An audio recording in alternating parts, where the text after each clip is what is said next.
ಹಿಂದುತ್ವ ಅಂತ ಅನ್ನೋದು ಅದೊಂದು ಜನವಿರೋಧಿಯಾದ ಅಂಶ ಅಂತ ಆರ್.ಕೆ. ಹುಡುಗಿಯವ್ರು ಹೇಳಿದ್ರು. ಮಾಧ್ಯಮ ಮಿತ್ರರು ಅದನ್ನು ಕ್ಲಿಯರ್ ಮಾಡ್ಕೊಳ್ಬೇಕು. ಏನಂದ್ರೆ ಹಿಂದುತ್ವ ಅನ್ನೋದು ಭಾರತ ದೇಶದ ಜನತೆ ಅಲ್ಲ, ಸರ್ವ ಜನತೆ ಅಲ್ಲ. ಹಿಂದುತ್ವ ಅನ್ನೋಂಥದ್ದು ಬ್ರಾಹ್ಮಣಶಾಹಿ. ಹಿಂದುತ್ವ ಅನ್ನೋದು ಮನುಸ್ಮೃತಿ ಪ್ರತಿಪಾದಕರು ಮತ್ತು ಪುರೋಹಿತಶಾಹಿ, ಸನಾತನ ವ್ಯವಸ್ಥೆ, ವೈದಿಕ ವ್ಯವಸ್ಥೆ. ಇದರ ಮೂಲಕ ಜನರಲ್ಲಿ ಒಡಕನ್ನು ಉಂಟು ಮಾಡುವ ಈ ಕೆಲವೇ ಜನ ಏನಿದಾರ ಚಾತುರ್ವರ್ಣ ವ್ಯವಸ್ಥೆ ಪ್ರತಿಪಾದಕರು ಅವರು. ಸಮಸ್ತ ಭಾರತದ ಜನತೆ ಭಾರತದವರು. ಅವರು ಹಿಂದೂ ಅನ್ನೋ ಹೆಸರಿನ ಮೂಲಕ ತಮ್ಮ ಹಿಂದುತ್ವ ಮುಚ್ಚಿಟ್ಟು, ತಮ್ಮ ಚತುರ್ವರ್ಣ ಮತ್ತು ಮನುಸ್ಮೃತಿಯ ಪರವಾದ ಅಜೆಂಡಾ ಮುಚ್ಚಿಟ್ಟು ಜನರಿಗೆ ಯಾಮಾರಿಸಲಿಕ್ಕೆ ಹೊಂಟಾರ. ಇದು ಕ್ಲಿಯರ್ ಮಾಡಬೇಕು. ಇಲ್ಲಾಂದ್ರೆ ಏನು ಮಾಡ್ತಾರ, ಇವ್ರು ಹಿಂದೂಗಳ ವಿರೋಧಿ ನೋಡ್ರಿ ಅಂತಾರೆ. ನೋ, ಹಾಗಿಲ್ಲ. ಬ್ರಾಹ್ಮಣಶಾಹಿ ಅನ್ನೋದು, ಪುರೋಹಿತಶಾಹಿ ಅನ್ನೋದು ಅವ್ರಿಗೆ ಏನು ಮಾಡ್ಲಿಕ್ಕೆ ಹೊಂಟಾರ, ಸಂವಿಧಾನವನ್ನು ಕಿತ್ತಾಕಿ ಮನುಸ್ಮೃತಿಯನ್ನು ತರಲಿಕ್ಕೆ ಹೊಂಟಾರ. ಮನುಸ್ಮೃತಿಯನ್ನು ತರುವ ಸಲುವಾಗಿ ಬಸವಣ್ಣನನ್ನು, ಬಸವಾದಿ ಶರಣರನ್ನು ಬಳಸ್ಕೊಳ್ಳಿಕ್ಕೆ ಹೊಂಟಾರವ್ರು. ನಾವು ಮನೆಗೆ ಹೋದ್ರೆ ಮಜ್ಜಿಗೆ ಕೊಡ್ಲಾರ್ದವರು ಕರೆದು ತುಪ್ಪ ಕೊಡ್ಲತ್ತಾರೆ.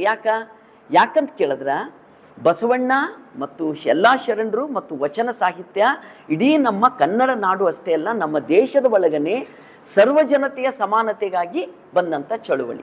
ಸಕಲ ಜೀವರಿಗೆ ಲೇಸು ಬಯಸೋದು, ಭೂಮಂಡಲದ ಮೇಲಿರುವಂಥ ಸಕಲ ಜೀವರಿಗೆ ಲೇಸು ಬಯಸುವ ತತ್ವ ಲಿಂಗಾಯತ ತತ್ವ.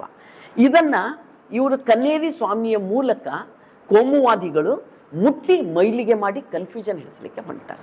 ಮುಟ್ಟಿ ಮೈಲಿಗೆ ಮಾಡೋದು ಅಂತ ಅದನ್ನು ಹುಡುಗಿ ಸರ್ ಅವರು ಹೇಳ್ಯಾರ. ಅವರಿಗೆ ನಾವೊಂದು ಸವಾಲು ಮಾಡ್ತೀವಿ. ನಿಮಗೆ ನಿಜವಾಗ್ಲೂ ಬಸವಣ್ಣ ಮತ್ತು ಶರಣರ ಬಗ್ಗೆ ಗೌರವ, ಪ್ರೀತಿ, ಅಭಿಮಾನ ಅದ ಅಂದ್ರೆ ನೀವು ಎರಡು ವಚನ ಹೇಳಬೇಕು. ಏನು ಹೇಳಬೇಕು? ವೇದಕ್ಕೆ ವರಿಯ ಕಟ್ಟುವೆ, ಶಾಸ್ತ್ರಕ್ಕೆ ನಿಗಳವ ನಿಕ್ಕುವೆ, ತರ್ಕದ ಬೆನ್ನ ಬಾರನೆತ್ತುವೆ ಅನ್ನುವಂಥ ವಚನ ನೀವು ಹೇಳಬೇಕು. ವೇದ ಆಗಮ ಪುರಾಣಗಳೆಂಬ ಕೊಟ್ಟಣವ ಕುಟ್ಟುತ್ತ ನುಚ್ಚು ತೌಡು ಕಾಣಿರೋ ಅಂತ ಹೇಳ್ತಾರೆ. ವೇದವೆಂಬುದು ಓದಿನ ಮಾತು, ಪುರಾಣವೆಂಬುದು ಪುಂಡರಗೋಷ್ಠಿ, ತರ್ಕವೆಂಬುದು ತಗರ ಹೊರಟೆ, ಶಾಸ್ತ್ರವೆಂಬುದು ಸುಳ್ಳರ ಸಂತೆ ಅಂತ ಹೇಳ್ತಾರೆ, ಶರಣರು ಹೇಳ್ತಾರೆ. ಈ ಮಾತನ್ನು ಅವರು ಒಪ್ಕೊಳ್ತಾರ.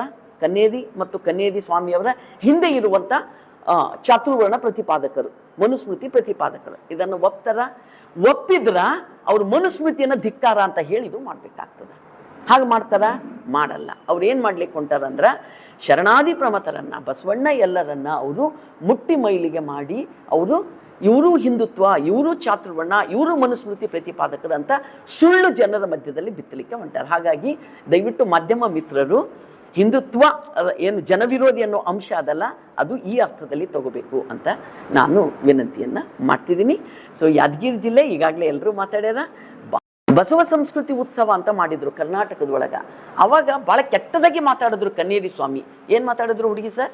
ಎಂಥದ್ದು ನಾಟಕ, ಇವ್ರದ್ದು ನಾಟಕದ ಅಶ್ಲೀಲ ಶಬ್ದಗಳನ್ನು ಬಳಸಿ ಇಡೀ ಆ ಅಭಿಯಾನ ಬಸವ ತಾಲಿಬಾನಿ ಅಂತ ಹೇಳಿದ್ರು, ಅಶ್ಲೀಲ ಶಬ್ದ ಬಳಸಿದ್ರು, ಇವ್ರದೊಂದು ನಾಟಕ ಮಾಡ್ಲಿಕ್ಕೆ ಹೊಂಟಾರ ಅಂತ ಮಾತಾಡಿದ್ರು ಆ ಕನ್ನೇರಿ ಸ್ವಾಮಿ. ಸಾಣೆಹಳ್ಳಿ ಸ್ವಾಮಿ ಅಂತಹ ಅತ್ಯಂತ ಬಸವವಾದಿ ಸ್ವಾಮಿಗಳೆಲ್ಲ ಸೇರಿಕೊಂಡು ಕರ್ನಾಟಕ ರಾಜ್ಯದೊಳಗ ಬಸವ ತತ್ವ ಪ್ರಚಾರಕ್ಕೆ ಹೊಂಟ್ರ. ಇದ್ರ ವಿರುದ್ಧ ಮಾತಾಡಿದಂಥ ಕನ್ನೇರಿ ಸ್ವಾಮಿ ನಮ್ಮ ಈ ನಾಡು, ಗಿರಿಯ ನಾಡು ಯಾದಗಿರಿಗೆ ಬಂದು ಅದು ಹಿಂದೂ ಶರಣರ ಸಮಾವೇಶ, ಶರಣ ಸಮಾವೇಶ ಮಾಡ್ಲಿಕ್ಕೆ ಬರ್ತಾರೆ ಅಂದ್ರೆ ಅದು ಇಡೀ ಯಾದಗಿರಿ ಜಿಲ್ಲೆ ಮಾತ್ರ ಅಲ್ಲ, ಕರ್ನಾಟಕವೇ ಇದನ್ನು ಇವತ್ತು ವಿರೋಧ ಮಾಡ್ಲತ್ತದೆ. ಹಾಗಾಗಿ ಜಿಲ್ಲಾ ಆಡಳಿತ ಎಚ್ಚೆತ್ಕೋಬೇಕು. ಮತ್ತು ರಾಜ್ಯದ ಮಿನಿಸ್ಟರ್ ಇಲ್ಲೇನಿದಾರ, ಈ ಚುನಾವಣೆಯಲ್ಲಿ ಆಯ್ಕೆಯಾಗಿ ಬಂದವರು, ಅವ್ರದ್ದೇ ಸರ್ಕಾರ ಸಾಂಸ್ಕೃತಿಕ ನಾಯಕ ಬಸವಣ್ಣ ಅಂಥೇಳಿ ಅವರೇ ವಿಕೃತಿ ಮಾಡಲಿಕ್ಕೆ ಆಸ್ಪದ ಕೊಡ್ತಾರಾ?